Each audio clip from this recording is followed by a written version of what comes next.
Tonight on CTV News, local roads become deadly for tourists. A new influx of cops are heading Canterbury's way, and preschoolers are learning firsthand the benefits of edible gardens.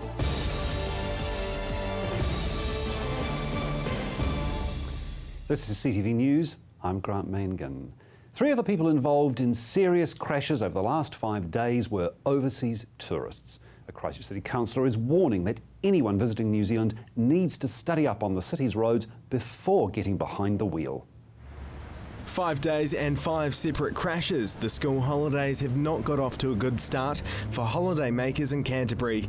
Several of the crashes have involved overseas tourists, and on Monday one of them was killed when he collided with a truck. A 33-year-old Taiwanese tourist died at the intersection of Carmen and Waterloo roads. He was travelling through Christchurch during his tour of New Zealand. Christchurch City Councillor Phil Clearwater says that anyone visiting Christchurch should be prepared for our traffic and roads. They may need more information about what traffic routes are more dangerous, the sort of traffic routes that most local cyclists would avoid. Phil says when he's travelling, he's always taking special care when using the roads. Travellers aren't always accustomed to a country's roads. Some drive faster, others are too slow. NZTA Regional Director Jim Harland says the last week has been an odd one, with a serious crash happening in Canterbury almost every day. He says it's unusual, but tourists are more likely to be injured on Canterbury roads than in other parts of the country. They simply aren't used to our roads environments. So far this year, 23 people have died on Canterbury roads. Compare that to this time last year, when 33 people had been killed. The NZTA hopes that new systems being put in place will teach overseas drivers about Canterbury's roads before they arrive here. However, constant roadworks throughout Christchurch might not be helping to keep the road safe. Some intersections are really difficult to negotiate for cyclists, and we need to take particular care. A lot of our roads are under construction, and we have a lot of cones around. They're more difficult. In some places, they are more difficult to negotiate. When it comes to navigating some of the more dangerous roads and intersections, local knowledge gives cyclists an advantage.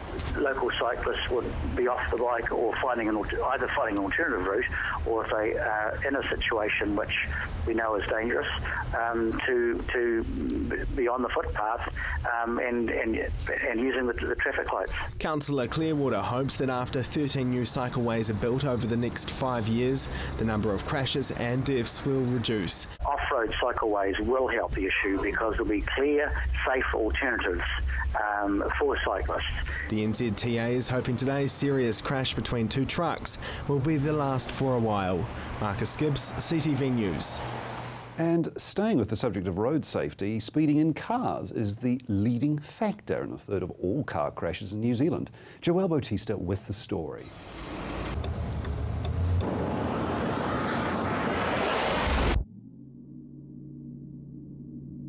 If the average speed on open roads was slowed down by 5 kilometres, it would save 60 lives a year. Oh, I'm so sorry. I thought there was time. I'm going too fast. I'm sorry.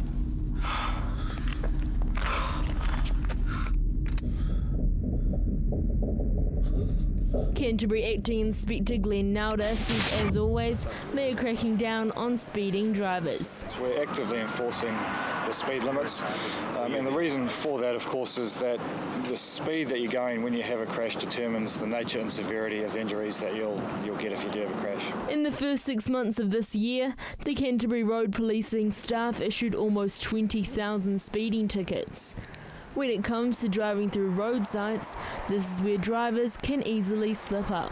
Look, we're actively working with the Christchurch City Council and SCIRT to ensure their workers are safe in the roadwork sites.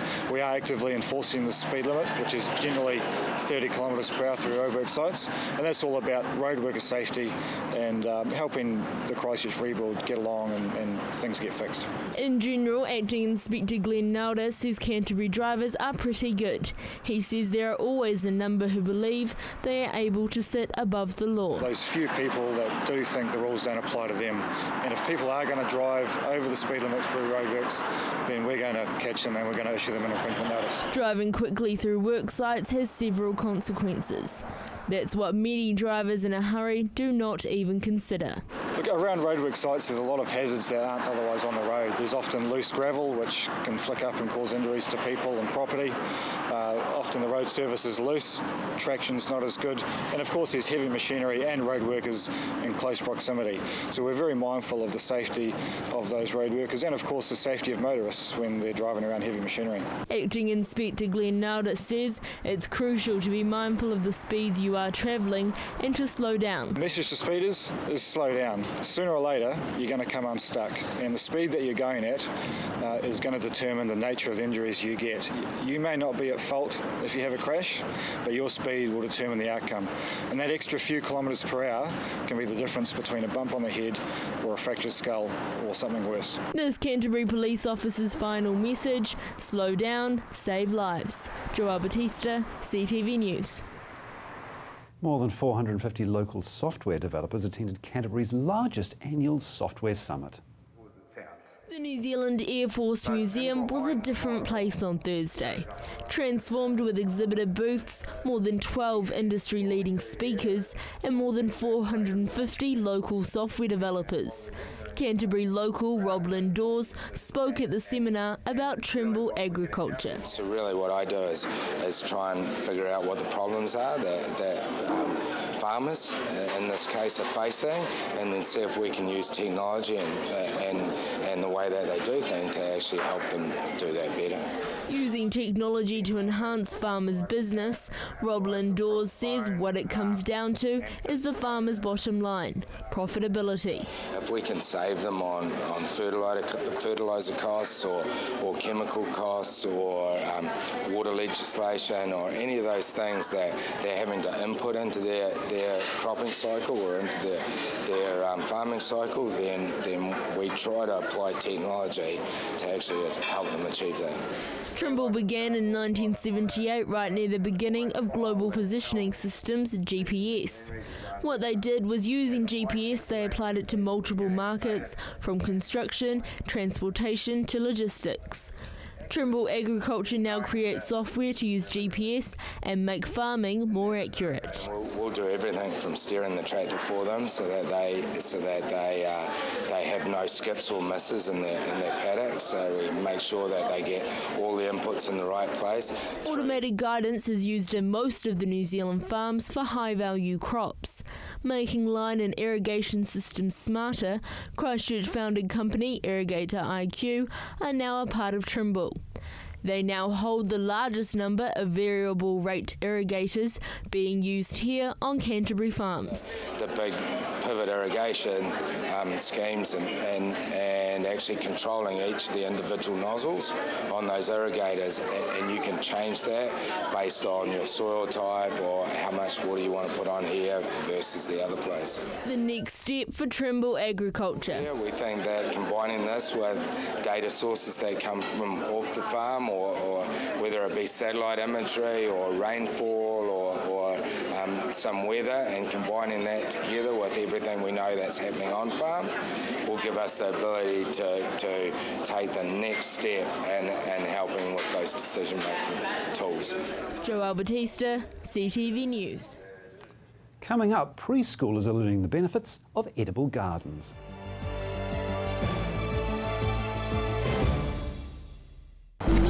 Let's face it, everyone has an agenda. And guess what? So do I. Every week, I'll pick 3 stories that grab my attention. Agenda with me, Brent Goff. Hi, I'm Caitlin, the naturopath here at Staywell Pharmacy.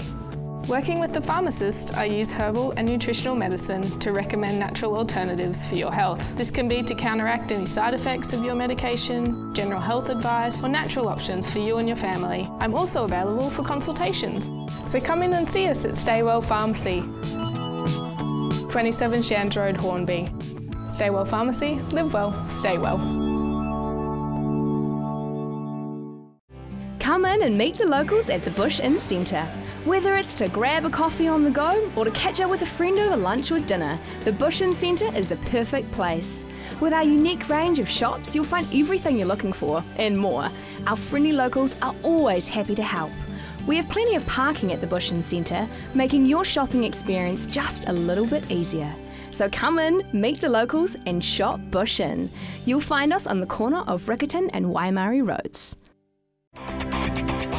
Be immersed in the unique cultural highlights Germany has to offer every Tuesday night with Discover Germany. Tuesday at 7 p.m, right here on CTV.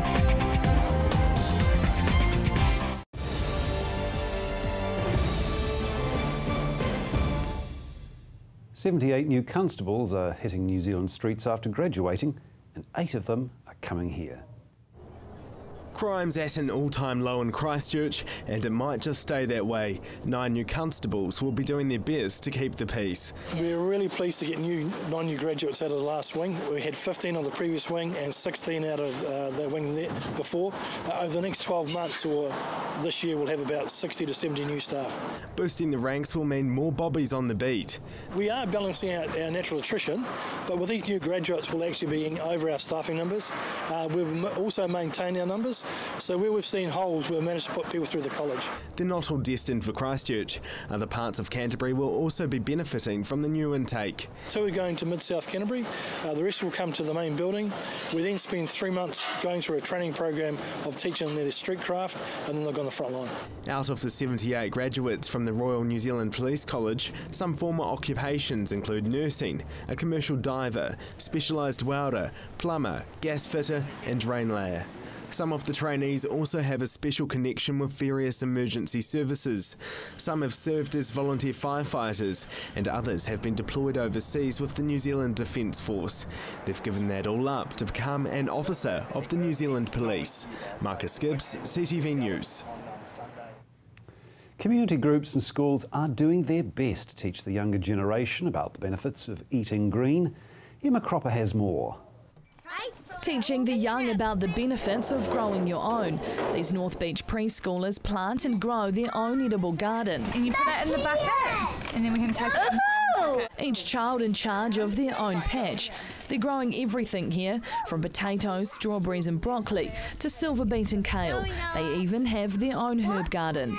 So they learn the whole process from buying the seeds and also getting the seeds from their old produce as well, so they see the whole process from start to finish. Everything here is recycled and homemade. These 2 to 4-year-olds even lent a hand, building the planter boxes their green treats grow in. That's a project in itself, you know, making them. We don't just go and buy a planter box. The children hammer it all together and make it, and there's just soil and stuff everywhere, but it's cool. It's fun. But it doesn't stop here. There's always plans to go bigger. We've got the rest of the preschool to do. We want pumpkins all around the whare over there, and there's lots of plans to go bigger and bigger. This will become a sensory garden, allowing the preschoolers to walk through picking food and smelling and feeling the different textures of plants.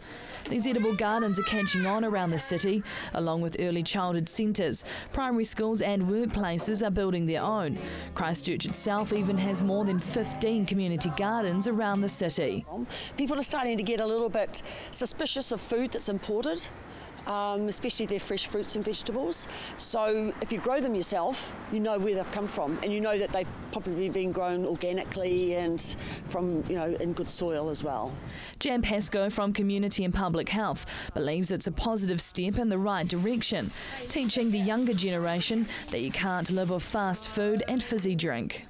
Pulling them back and showing them that actually food does grow from gardens.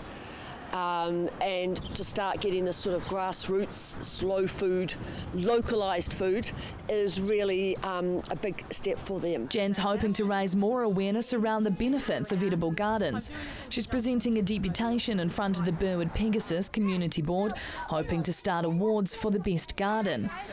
It really increases the profile of gardening in the community. But for these tiny tots, their reward is cooking what they've grown themselves, making smoothies and roasting veggies. The teachers are hoping they will not only learn the benefits of eating well, but the benefits of sustainability. It's hoped by teaching them young, the next generation will build a sustainable future here in Christchurch. Emma Cropper, CTV News. Launched in Christchurch today, the International Communication Project held a community concert.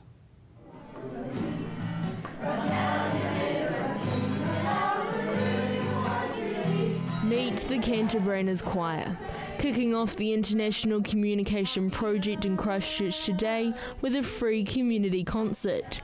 Made up of a group of eager individuals who all have some form of communication difficulty. What's really great is that they all get together, and it's more of a therapeutic choir. So they actually get to, a lot of them may not be singers, or they may not previously have been singers, but the whole idea is that they improve their volume and and improve their social skills. Over 300,000 New Zealanders have a communication difficulty. Raising awareness on an often unseen community issue, speech-language therapist Amy Eastwood says communication is about more than the spoken word. To communicate, to be able to express our wants and our needs, so for those who are quite severe, going to the pharmacy or going to a restaurant and just that simple act of ordering a drink or getting your prescription right is a really crucial part of being able to express what you want and what you need. Meet Andrew, a member of the Canterbury Choir. Andrew has had Parkinson's disease for over 30 years. An effect of the disease is speaking more softly. But with treatment, and with things like being a member of this choir, you can improve the quality, the articulation and the volume of your speech. Andrew says Parkinson's doesn't shorten your life, it shortens the quality of your life. Since I joined the choir, and did the exercises that we do at the beginning of every session, then I can improve my speech so that I don't need a microphone all the time. Watching the choir perform is encouraging. Amy Eastwood says this just goes to show how coming together as a community can make all the difference. Working in this industry, seeing firsthand what life is like, makes Amy Eastwood realise how valuable communication really is. You know, every day how privileged you are to be able to express your want and your needs, and be able to say to someone, I love you, or hello, or goodbye. That's actually a really difficult act for some people, and they need to think about all these other things to try and say that one word. The next step will be helping local businesses do their part. Provide them with something that gives them 5 little key tips on how they can actually communicate with someone who has a communication difficulty. So our next step is to try and implement something that local businesses can use to try and effectively help these people.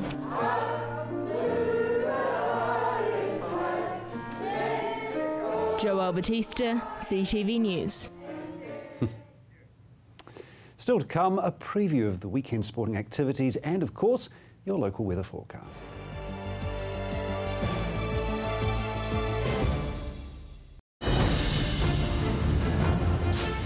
The world has a great deal to tell. Journalists from across the world report on their home nations and the experiences of the people who live there. World Stories. My son's helped me greatly with my independence now that I've got more mobility. Mum, I've been looking into stand assist chairs from More Mobility. They recline back with a footrest, then when you want to get out of them, they stand you up.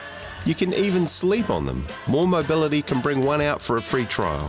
There's even electric beds too. What do you think? For more range and more expert advice, see More Mobility, corner Clarence and Princess Streets off Blenheim Road. What a difference More Mobility makes. It's Blackwell's Holden Demolition Sale, with prices on selected demonstrators that'll blow you away. Cruise SRIV $31,990, Farina CDX $21,990, Captiva CX Diesel $39,990, Holden Spark $14,990, and Trax LTZ $31,990. The clock's ticking. These prices could blow any second. Call Blackwell's Holden Softburn today.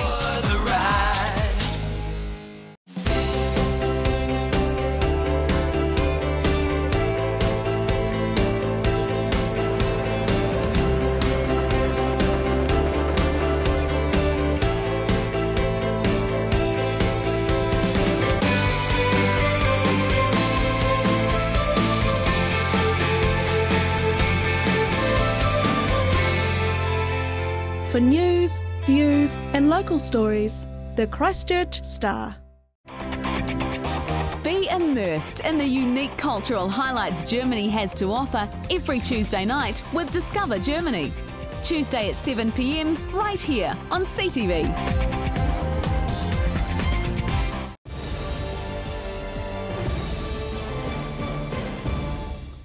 Gordon Findlater joins us now with a preview of the weekend sporting activities.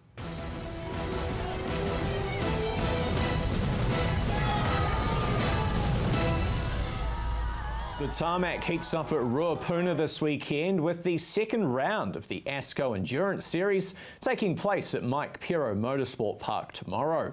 Ant Pedersen and Andrew Bagnall will be looking to keep their series lead after winning the first round of the series in Invercargill a fortnight ago. Their Porsche 997 GT3 will face stern competition from other Porsches in the field, including defending champ Paul Kelly, who is paired with Craig Baird.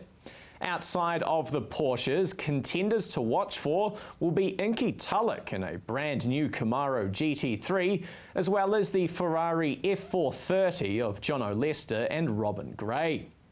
On Sunday, the first round of the South Island Formula Ford Championship will take place at Ruapuna, with a number of fresh talent getting their first chance in single-seater racing. Qualifying for the 3-hour and 1-hour Enduros get underway at Ruapuna tomorrow from 10:30. Christchurch's premier club cricket competition gets underway tomorrow, with 9 past or present Black Caps featuring in the first round of action. Hamish Bennett's Riccarton take on Neil Broom's East Shirley, while Matt Henry could open the bowling for Marist Harewood tomorrow against Tom Latham representing Burnside. Other top talent playing tomorrow includes Ronnie Hera and Andrew Ellis, when their Lancaster Park Woolston side take on Todd Astle and Old Boy Collegians. 32 of the country's best young bowlers will compete at Burnside over the weekend for the Under-26 title, New Zealand's top prize for youth bowlers.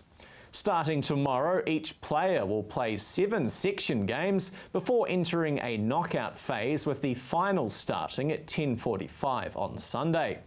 The field will include Keanu Darby from Temuka, who has been selected to represent New Zealand at the Junior World Cup in November. This summer's women's softball competition has had some international flavour added to it, with University of Georgia graduates Morgan Montemaya and Ashley Razzie joining Papanui. The pitcher and catcher both had successful careers in the highest level of college softball in the States and are now set to test their skills in Christchurch's premier competition. Tomorrow's opening round of matches at Mainland Foundation Ballpark sees Papanui take on Hallsville at 1 p.m, followed by Sydenham vs Papanui and Albion vs Hallsville. And finally tonight, a injury-ridden Canterbury side will try to leapfrog rivals Tasman tomorrow night when the two sides meet in the penultimate round of the ITM Cup. After 2 straight losses, Canterbury will be looking to climb the ladder and put themselves in contention for a home semi-final, having slipped to 3rd in the competition standings. Tomorrow night's match at AMI Stadium kicks off at 7:35. You're up to date with the latest in local sport. I'm Gordon Findlater for CTV Sport.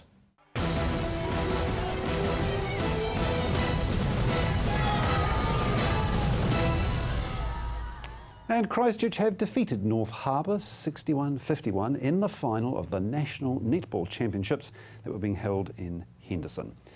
Well, we've heard all about the sporting activities going to take place over the weekend. Will the weather play ball? Now let's check out the weather around the region. Good evening, Canterbury. Let's take a look at your region's weather. First in Timaru, Temuka and Geraldine, 12 degrees. Taking a look at Methven, 12, but slightly warmer in Rakaia and Ashburton with a high of 12. Darfield, Leaston and Ralston had a cloudy and cool day with a high of 13 degrees.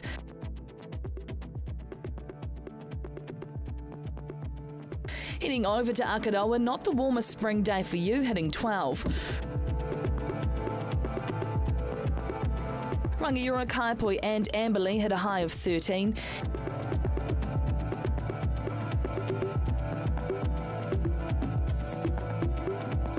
Heading north to Culverden, Hanmer Springs and Cheviot. They had the region's high hitting 14 today. And at the very top in Kaikoura, 14 degrees. But what's in store for Saturday? In Timaru, some morning showers but sunny periods increasing during the afternoon. Expect cold breezy southwesterlies. 4 degrees overnight and a high of 12 throughout the day.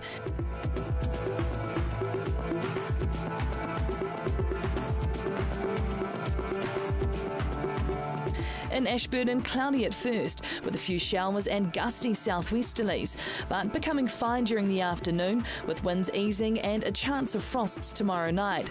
4 degrees overnight and a high of 12 throughout the day.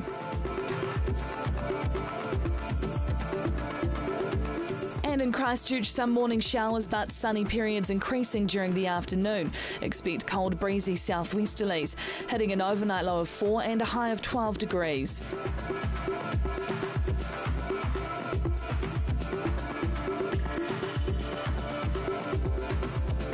And at the very top in Kaikoura, mostly cloudy and cold with strong gusty southwesterlies, expecting a few light showers at times.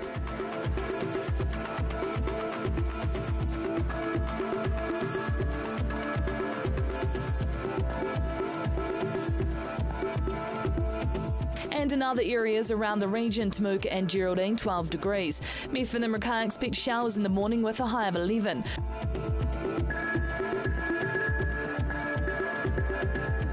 Darfield, Leaston and Ralston fine in the morning, expect a high of 12 degrees. Looking at Lincoln, showers in the morning, then clearing to become fine in the afternoon. Over in Akaroa, morning showers expected with a high of 11. Rangiora, Kaipoi and Amberley hitting an overnight low of 4 and high of 12.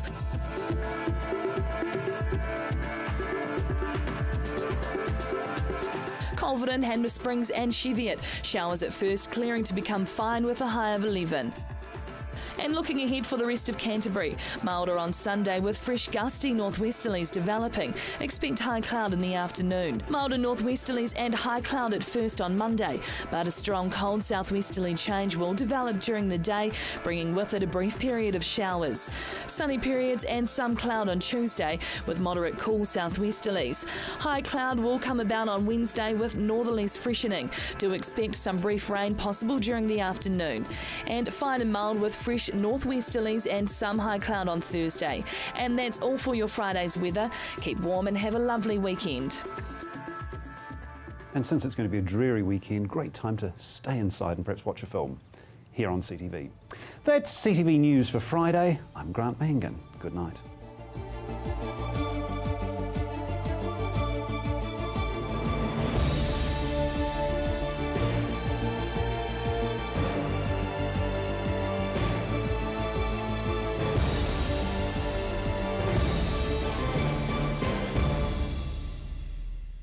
Supporting local content so you can see more of New Zealand on air.